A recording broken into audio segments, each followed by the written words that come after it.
नमस्कार। विज्ञान, प्रौद्योगिकी, आविष्कार और नवाचार से जुड़ी जानकारियों के कार्यक्रम ज्ञान विज्ञान में आपका स्वागत है। मैं हूं राकेश अंदानिया।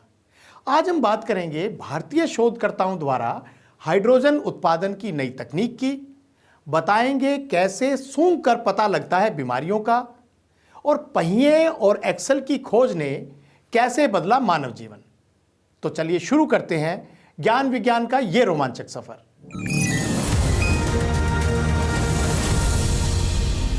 नए और वैकल्पिक ऊर्जा संसाधनों को बढ़ावा देने की दिशा में भारतीय वैज्ञानिकों ने एक और उपलब्धि हासिल की है। तिरुपति स्थित भारतीय विज्ञान शिक्षा और अनुसंधान संस्थान के शोधकर्ताओं ने हाइड्रोजन उत्पादन की एक नवीन और कुशल विधि विकसित की है। यह तकनीक भारत के हाइड्रोजन अर्थव्यवस्था बनने के प्रयासों में काफी कारगर साबित हो सकती है। ज्ञान विज्ञान की एक रिपोर्ट।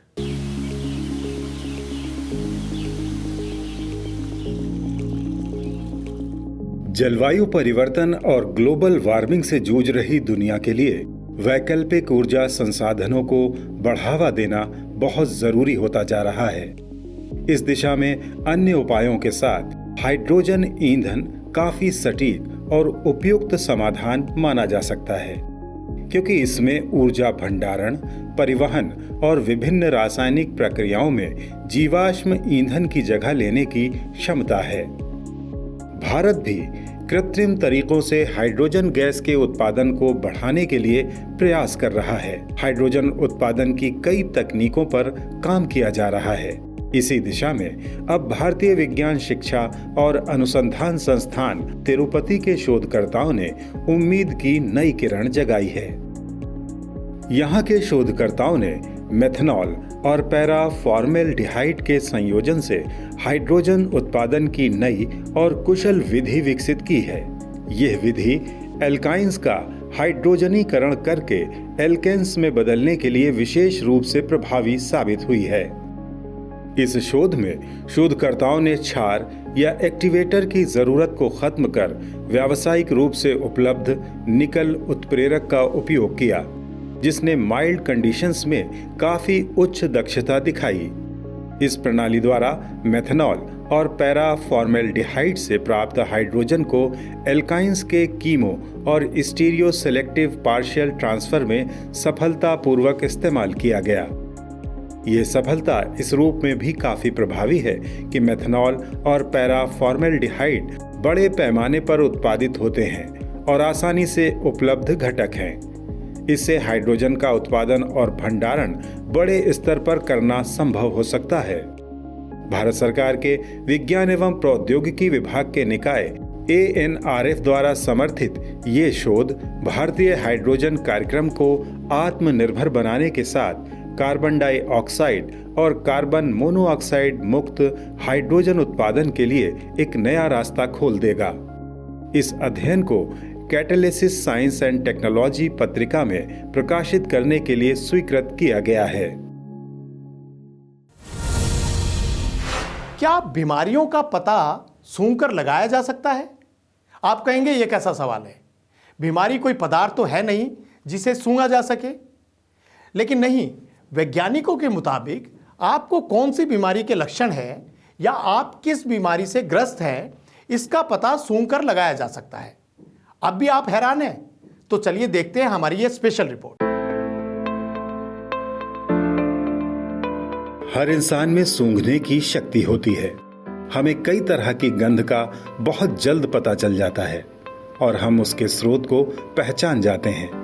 जैसे गैस रिसने की गंध, कुछ जलने की गंध हमें फौरन सचेत कर देती है। यह खराब खाना सामने आते ही हम पहचान जाते हैं और उससे बच जाते हैं। तो क्या बीमारी को सूंघकर हम उसे भी पहचान सकते हैं? जी हाँ, ये संभव है। कुछ खास घटनाओं और वैज्ञानिक अध्ययनों के मुताबिक अगर इंसान की सूंघने वाली इंद्रियां बिल्कुल ठीक हैं, वो उनका ध्यानपूर्वक इस्तेमाल करे और प्रशिक्षित करे, तो कई तरह की बीमारियों की गंध को पहचान सकता है। कुछ समय पहले ऐसी ही एक महिला का मामला सामने आया जो पार्किंसन रोग की गंध सूंघ सकती थी। पार्किंसन एक ऐसा रोग है जिसका समय रहते पता लगाना बहुत मुश्किल होता है। दरअसल उसके पति को यह बीमारी हुई थी। जबकि महिला को बीमारी सामने आने से 6 साल पहले से ही अपने पति के पास से अजीब गंध का एहसास होने लगा था। बाद में जब महिला पार्किंसन रोगियों के वार्ड में गई तो उसे पता चला कि वही गंध लगभग सभी मरीजों से आ रही थी। मैनचेस्टर इंस्टीट्यूट ऑफ बायोटेक्नोलॉजी के वैज्ञानिकों ने उसकी बात को परखने के लिए शोध किया। उसे 6 पार्किंसन पीड़ित और 6 स्वस्थ लोगों की टी-शर्ट सुंघाई गई। महिला ने रोगियों की शर्ट पहचान ली, साथ ही स्वस्थ लोगों में से भी एक को पार्किंसन की संभावना जताई। बाद में हकीकत में उस व्यक्ति को पार्किंसन निकला। इसे और परखने के लिए वैज्ञानिकों ने देखा कि पार्किंसन की गंध के लिए कौन से अणु जिम्मेदार हैं। उन्हें ऐसे 3 अणु मिले जिन्हें मिलाकर पार्किंसन की विशिष्ट गंध बनाई गई। इसी तरह कई बीमारियों की अपनी गंध होती है। जैसे डायबिटीज के रोगी के मूत्र से सड़े हुए सेब जैसी गंध आती है। टाइफाइड के समय शरीर से ब्रेड जैसी गंध आती है। येलो फीवर में रोगी का शरीर कच्चे मांस जैसी गंध मारता है। दरअसल हमारा शरीर हवा में लगातार वाष्पशील रासायनिक पदार्थ छोड़ता रहता है, जो हमारी सांस और त्वचा के सूक्ष्म छिद्रों द्वारा बाहर निकलते रहते हैं। इनकी अपनी एक विशिष्ट गंध हो सकती है। बीमारी आदि से मेटाबॉलिज्म में आने वाले बदलाव इस गंध को बदल सकते हैं। तो अगर हम अपनी सूंघने की क्षमता को निखारें और उसे प्रशिक्षित करें तो काफी मुमकिन है कि बिना किसी चिकित्सीय जांच के भी अपने या दूसरे के शरीर की गंध में आ रहे बदलावों से कई बीमारियों का पता लगा सकते हैं। आज के माइलस्टोन इन्वेंशन सेगमेंट में बात करेंगे पहिए और एक्सेल के आविष्कार की। इस खोज ने मानव जीवन को सहज ही नहीं बनाया, बल्कि मानव विकास को एक नई रफ्तार दी। तो आइए जानते हैं इस रोचक खोज की कहानी। स्पीड में रेसिंग ट्रैक पर दौड़ती हुई रेसिंग कार हो या गांव की पगडंडियों पर मदमस्त चलती हुई बैलगाड़ी, इन दोनों ही परिस्थिति में पहिया और एक्सेल महत्वपूर्ण है। यही दोनों हैं जो किसी भी वस्तु को आसानी से एक जगह से दूसरे जगह तक ले जा सकते हैं। आज के समय में पहिया और एक्सेल मानव जीवन का अहम हिस्सा बन गए हैं, चाहे वो गाड़ियां हो या फैक्ट्रीज में भारी भरकम मशीनें। सब कुछ इन्हीं दोनों पर निर्भर करता है। इन्होंने मानव जीवन के विकास में बहुत ही महत्वपूर्ण योगदान दिया है। तो आइए हम आपको बताते हैं इसकी शुरुआत कैसे हुई होगी।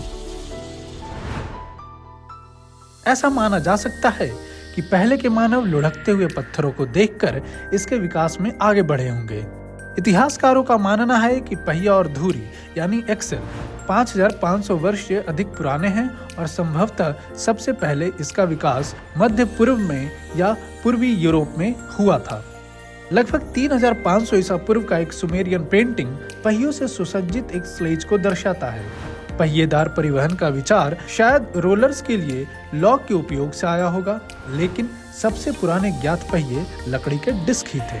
इसके अलावा मिट्टी के बर्तनों के लिए चाक का उपयोग 3500 ईसा पूर्व मेसोपोटामिया में विकसित हो चुका था। धीरे धीरे मानव की बढ़ती समझ ने पहिए की उपयोगिता को अपने जीवन में आगे बढ़ाया और इसका इस्तेमाल अलग अलग तरह से करने लगे। स्पोक वाले पहिए 2000 ईसा पूर्व दिखाई दिए, जब वे एशिया माइनर के रथों के लिए उपयोग में थे।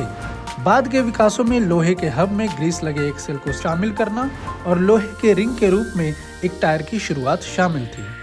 सिंचाई के लिए पानी को निचले स्तर से ऊंचे स्तर तक उठाने के लिए उपयोग किए जाने वाले शुरुआती जल चक्रों में एक पहिए के रिम से बंधे कई बर्तन शामिल होते थे, जिन्हें बहते पानी या ट्रेडमिल द्वारा एक हॉरिजॉन्टल एक्सिस के चारों ओर घुमाया जाता था। मध्य युग में उपयोग किए जाने वाले 3 शक्ति स्रोत पशु, पानी और हवा सभी का उपयोग पहियों के माध्यम से किया जाता था, जबकि पहिए का मूल कार्य बदला नहीं है। आधुनिक पहिए अतीत के साधारण लकड़ी के पहियों से बहुत अलग हैं। विज्ञान के नवाचारों ने साइकिल, कार, मोटरसाइकिल और ट्रकों के लिए सभी प्रकार के पहिए और टायर बनाना संभव किया, जिसमें उबड़-खाबड़ इलाके, बर्फ और हिमपात के लिए डिजाइन किए गए पहिए और टायर भी शामिल हैं।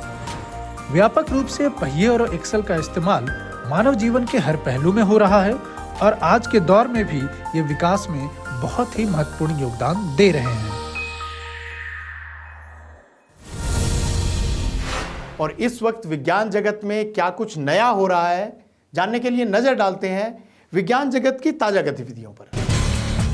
हृदय हमारे शरीर का एक बहुत ही महत्वपूर्ण अंग है, क्योंकि ये हमें जीवित रखने के लिए रक्त पंप करने में मदद करता है। अगर हृदय की मांसपेशियों को चोट लगती है तो दिल के दौरे जैसी बड़ी समस्या पैदा कर सकता है, जो लंबे समय तक बनी रहती है। पहले ये माना जाता था कि हृदय की मांसपेशी कोशिकाएं पुनर्जीवित नहीं हो सकती, जिससे स्थायी क्षति होती है। हालांकि हाल ही में हुए एक शोध में पाया गया कि बाईपास सर्जरी के बाद रोगियों के हृदय के टिश्यूज को सॉफ्ट शॉक वेव पुनर्जीवित कर सकते हैं। ये परिणाम लोगों के छोटे समूह के स्वास्थ्य डेटा पर आधारित है। ऑस्ट्रिया के शोधकर्ता ये परिणाम देखकर काफी खुश हुए। इंसब्रुक मेडिकल यूनिवर्सिटी के शोधकर्ताओं ने अध्ययन के लिए एक उपकरण का उपयोग किया, जिसे उन्होंने स्पेस हेयर ड्रायर नाम दिया, और अब वे लोग एक बड़े समूह में परिणामों को दोहराने की योजना बना रहे हैं। अध्ययन के दौरान उन्होंने पाया कि जिन लोगों को नया उपचार दिया गया वे अधिक दूर तक चल सकते हैं और उनका हृदय अधिक रक्त पंप कर सकता है। अध्ययन के नतीजे यूरोपीय हार्ट जर्नल में प्रकाशित किया गया है। वैज्ञानिकों ने पहली बार एक शुरुआती मानव पूर्वज के चेहरे का पुनर्निर्माण किया है, जिसका निर्माण मोरक्को में पाए गए अवशेषों से किया गया, और उन्होंने पाया कि ये 3 लाख साल पुराने हैं। मोरक्को के जेबेल इरहुद में पाए गए खोपड़ी और दांतों के अवशेषों ने एक लंबे समय से चली आ रही थ्योरी को खारिज कर दिया है कि मनुष्यों की उत्पत्ति पूर्वी अफ्रीका में हुई थी। इसके अतिरिक्त ये अवशेष इंगित करते हैं कि शुरुआती मनुष्यों ने पूर्वी अफ्रीका में क्रैडल ऑफ मैनकाइंड से परे पलायन किया। चेहरे का पुनर्निर्माण ब्राजील के ग्राफिक्स विशेषज्ञ सिसेरो मोरेस द्वारा किया गया। खोपड़ी के आकार का विश्लेषण करके मोरेस अभी तक हमारे सबसे दूर के पूर्वज का रियलिस्टिक चित्रण करने में सक्षम रहे हैं। आज के कार्यक्रम में इतना ही। उम्मीद है आपको हमारा यह प्रयास पसंद आया होगा। अगर आप हमारे साथ जुड़े रहना चाहते हैं तो हमारे इस चैनल को लाइक करें, सब्सक्राइब करें और अपने दोस्तों के साथ शेयर जरूर करें। हम अगले हफ्ते फिर हाजिर होंगे ऐसी ही नई पुरानी रोमांचक जानकारियों के साथ। तब तक के लिए नमस्कार।